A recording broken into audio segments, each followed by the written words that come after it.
핍박과 또 억압을 받는 시대에서 이 교회를 섬기는 신앙인 또 교회로서 살아갈 때 성령님을 우리가 의지하지 않고는 우리가 이 핍박과 어려움과 억압을 견뎌내기가 어렵다 이렇게 생각이 듭니다. 그런 면에서 거듭 여러분들에게 이제 도전하는 것은 성령님을 우리가 인격적으로 따라가는 이 삶에 대한 명확한 여러분 도전이 있게 되기를 축복합니다. 그럼 어떻게 성령님을 내가 전인격적으로 따르느냐라고 설명하면 우리의 인격은 지정의로 구성되어 있다고 우리가 일반적으로 생각합니다. 그런 면에서 이 지정의를 우리가 이해를 하면 성령님을 따른다는 말이 생각보다 쉬워집니다. 지정의라고 우리가 굳이 표현하는 이유도 뭐냐면 인간의 인격은 지적인 영역에서 먼저 변해야 됩니다.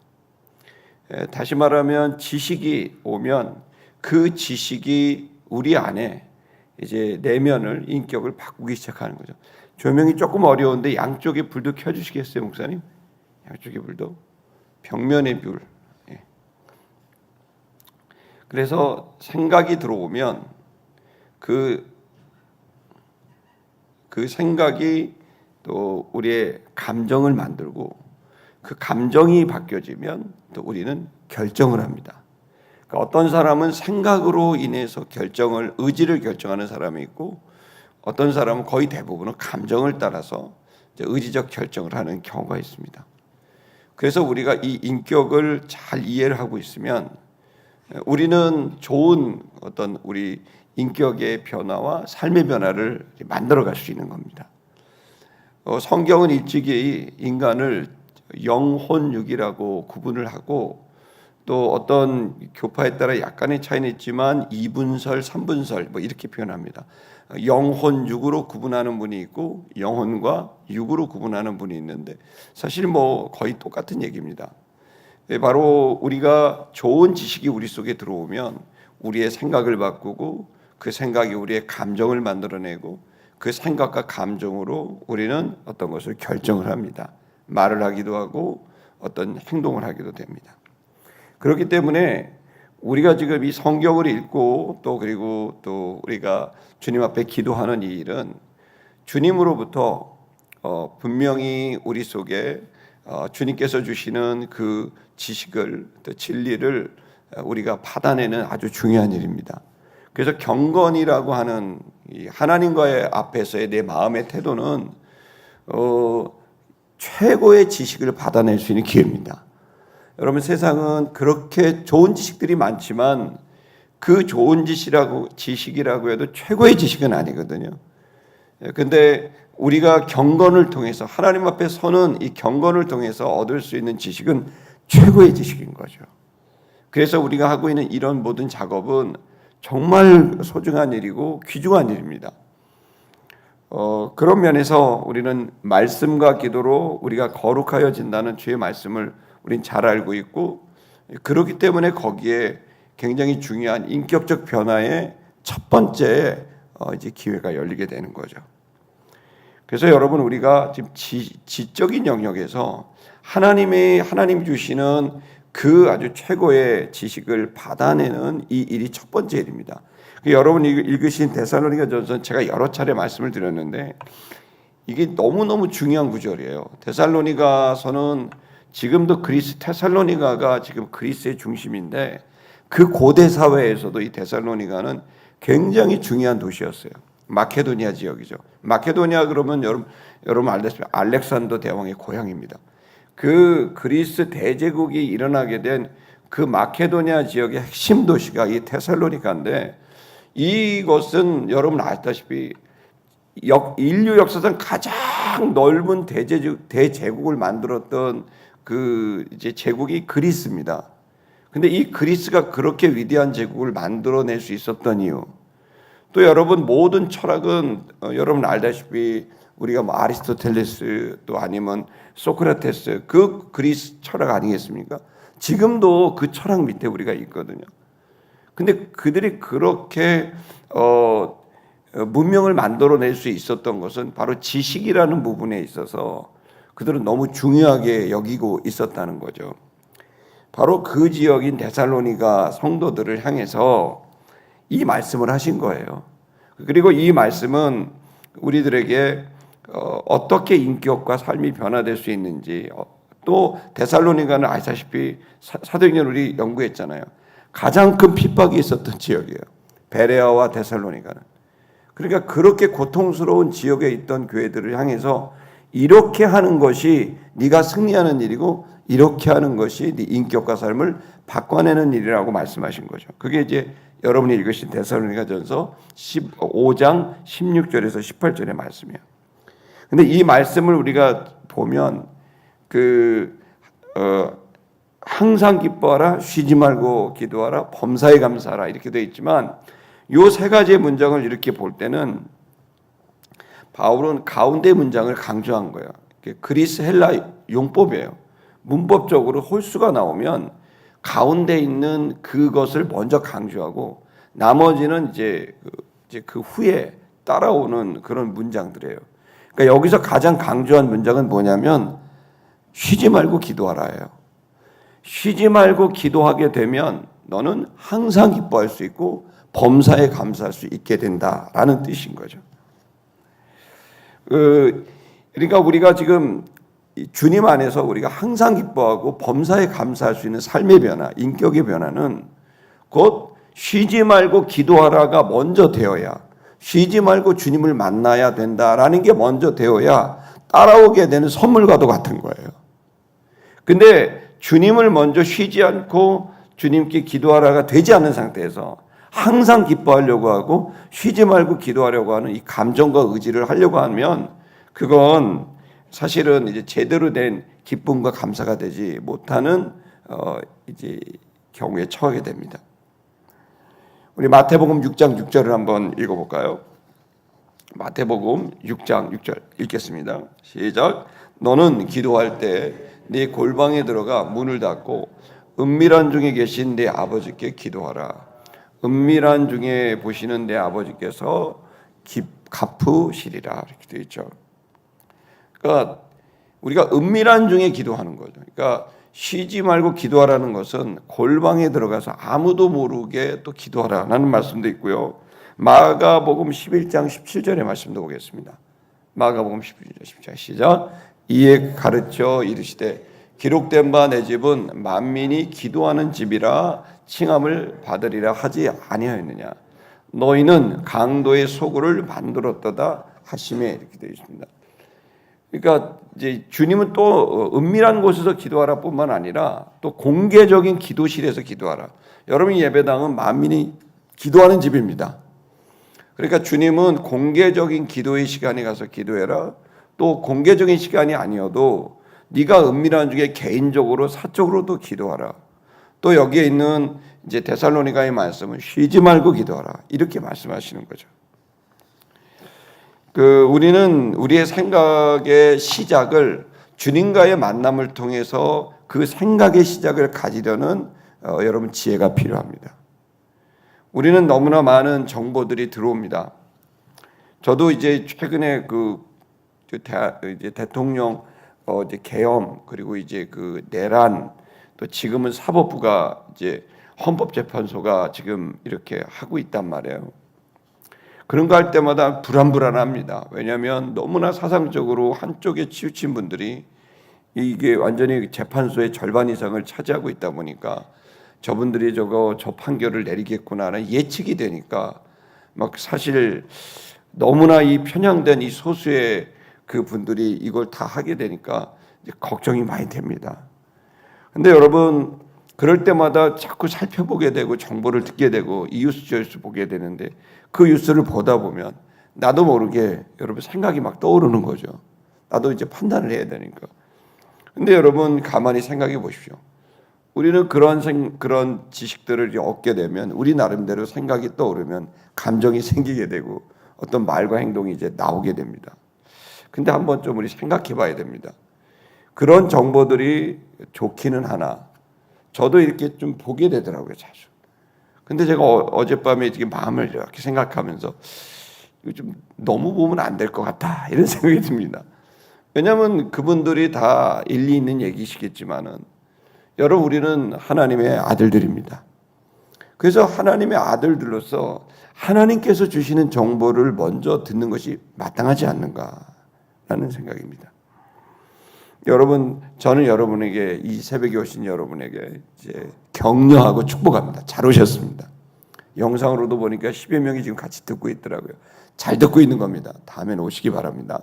근데 여러분이 이곳에 와서 이 말씀을 보는 것은 하나님께로부터 주시는 아주 양질의 지식을 받으려고 하는 게 아니겠습니까? 여러분 그렇습니다.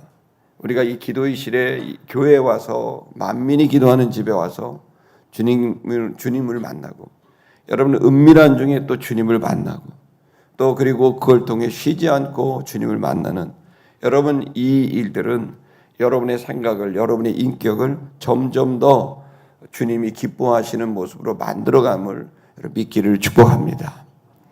그렇게 되면 어떻게 될까요? 그러면 감정이 바뀌는데 기뻐하는 감정으로 바뀝니다. 우리 느헤미야 8장 10절의 말씀을 읽겠습니다. 느헤미야 8장 10절 시작. 느헤미야가 또 그들에게 이르기를 너희는 가서 살찐 것을 먹고 단 것을 마시되 준비하지 못한 자에게는 나누어 주라. 이날은 우리 주의 성일이니 근심하지 말라. 여호와로 인하여 기뻐하는 것이 너희의 힘이니라 하고 이렇게 되죠. 여러분 느헤미야가 어떤 겁니까? 여러분 느헤미야는 여러분 알다시피 1차, 2차, 3차 기한을 그러니까 3차 기한에 있었던 이스라엘의 지도자입니다. 느헤미야가 어떻게 이 이스라엘을 재건합니까?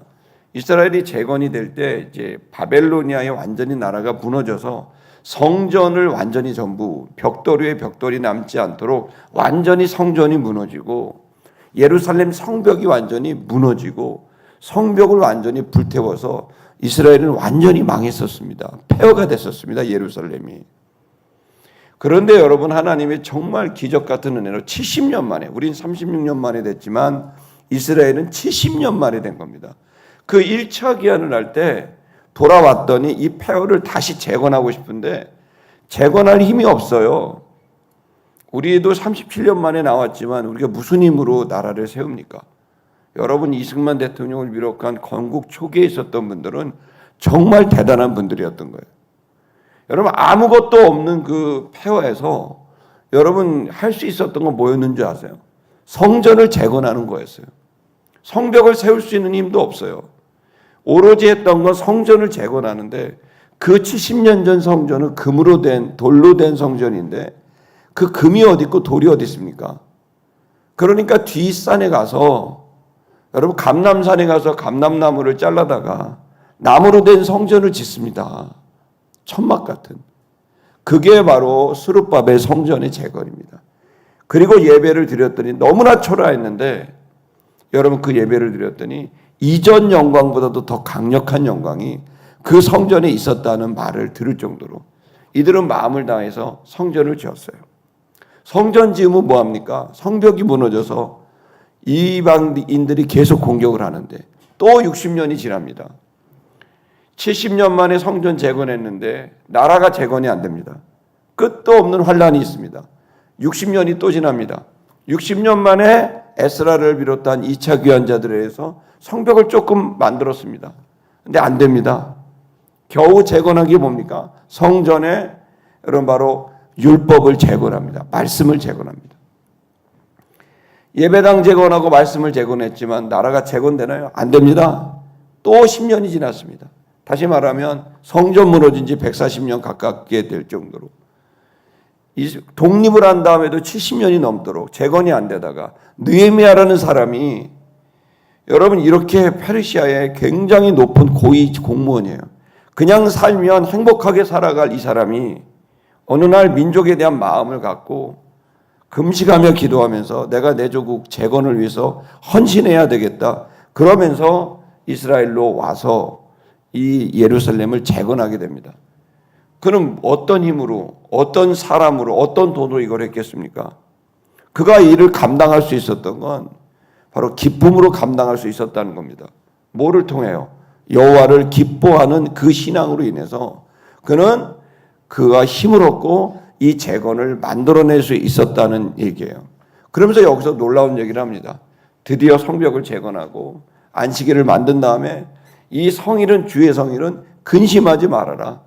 여호와를 인하여 기뻐하는 것이 너의 힘이다 라고 말하면서 주님을 만나는 것이 너에겐 힘을 얻게 되는 일이고 기쁨을 얻게 되는 일이라고 선언합니다. 성도 여러분, 억지로 헌신하시면 안 됩니다. 기쁨으로 헌신하셔야 됩니다. 기쁨으로 헌신하려면 반드시 기도하셔야 됩니다. 주님을 만나야 됩니다. 주님을 만나는 예배, 주님을 만나는 말씀, 주님을 만나는 기도가 여러분 가운데 있을 이유는 여러분의 감정이 기쁨으로 주님을 섬길 수 있는 힘을 얻게 되기 때문입니다.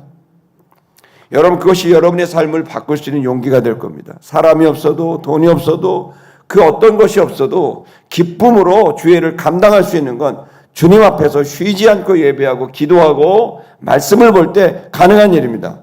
여러분, 주님을 만나길 축복합니다. 쉬지 말고 주님을 만나길 축복합니다. 그러면 여러분 기쁘게 주님을 섬길 수가 있는 겁니다. 시편 37편 4절을 읽겠습니다. 시편 37편 4절입니다. 제가 읽을까요? 네, 읽겠습니다. 또 여호와를 기뻐하라. 그가 네 마음의 소원을 내게 이루어 주시리로다. 주님을 기뻐하면 여러분의 마음의 소원을 주님이 이루어 주신다고 말합니다. 할렐루야. 여러분, 예배하고 기도하고 주님을 만나고 주님을 기뻐하면 힘이 생기고, 여러분 주님을 기뻐하면 참 신기하게도 주님이 우리의 소원을 이루어 주시는 복이 이루어진다는 거예요. 저는 여러분이 이것을 믿게 되기를 축복합니다. 기쁠 뿐만이 아닙니다. 범사에 감사할 수 있도록 됩니다. 다니엘서 6장 10절의 말씀을 읽겠습니다. 다니엘서 6장 10절.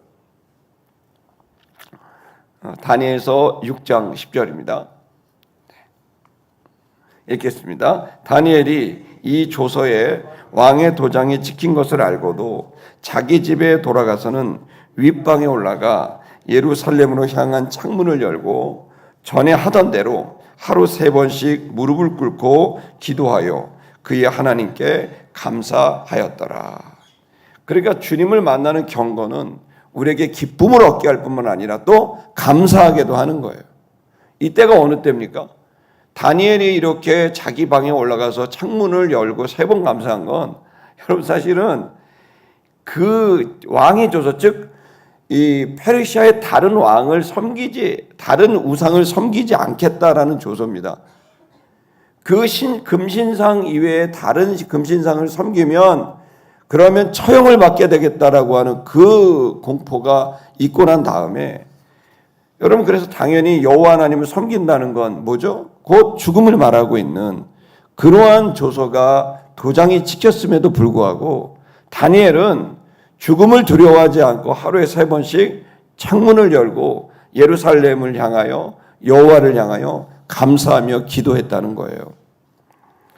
여러분, 그가 그렇게 할 수 있었던 의지, 여러분 죽음을 두려워하지 않고 믿음을 지킨 그의 의지, 여러분 그것은 주님을 향한 기도였고 그것은 기쁨이었고 그것은 감사였던 겁니다. 그러니까 여기는 감사하였더라. 어떻게 감사할 수 있습니까? 감사가 아니라 불안하고 두렵고 그리고 또 화가 나는 거 아니겠어요? 근데 여러분 그렇게 안 하고 감사했다는 거예요. 에베소서 5장 4절의 말씀을 읽겠습니다. 에베소서 5장 4절 시작. 누추함과 어리석은 말이나 희롱의 말이 마땅치 아니하니 오히려 감사하는 말을 하라라고 얘기합니다. 이게 에베소서는 교회론입니다. 교회를 섬기고 있는 주의 종들, 또 교회 성도들에게 말하는 거예요. 이렇게 어려운 상황에서 우리가 어떻게 주님 앞에 우리의 인격과 삶을 바꿔낼 수 있을까? 그것은 아무리 어려운 역경이 있어도 어떤 성도는 참 여유가 있고 기뻐하고 그리고 감사하고 그리고 경건한 모습이 흐트러지지 않고 자기 할 일을 꾸준하게 해나가는 거예요.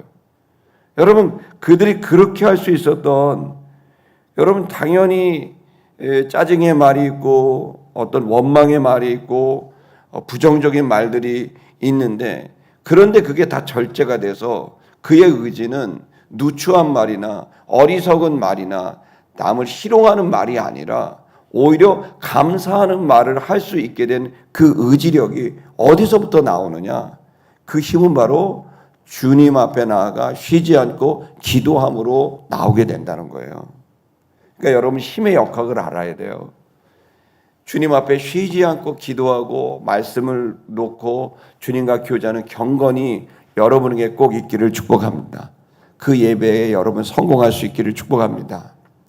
그렇게 되면 그렇게 은밀한 중에나 공개적인 곳이나 또 아니면 쉬지 않고 주님하게 되면 참 신기하게 주님께서 우리에게 감정의 변화를 주시는데 기쁨이 생기게 되는 겁니다. 내가 주님 때문에 기뻐하게 되는, 주님 때문에 기뻐하게 되는. 새벽 예배에 시간이 없어서 간증할 수 없는데 전 이 부분에 대해서 너무너무 많은 간증을 갖고 있습니다. 정말 기뻐할 게 하나도 없다고 생각하다가도 주님을 예배하고 기도하고 주 앞에 무릎 꿇고 주의 말씀을 들을 때 웬일입니까? 기쁨이 생깁니다. 감사하다. 아무것도 없어도 된다. 주님이면 된다. enough. 충분하다. 주님이면 충분하다. 이 마음이 들어오게 되고, 그 감정은 더 나아가서 내가 똑바로 살아야지. 저는 제가 주님을 기뻐합니다. 그런 마음에서 의지의 변화를 통해 언어와 삶이 절제되고, 그리고 또 그것이 잘 보존이 돼서 여러분 주께서 주신 우리의 삶을, 내 삶을 살아갈 수 있게 되거든요. 여러분, 저는 마지막 시대에 우리가 성령의 통치를 받으려면, 여러분 주님의 인도를 받으려면 여러분 그렇게 주님 앞에 쉬지 않고, 여러분 은밀한 중에 공개 중에 쉬지 않고 주님을 만날 수 있기를 주의 이름으로 축복합니다. 우리 찬양하겠습니다.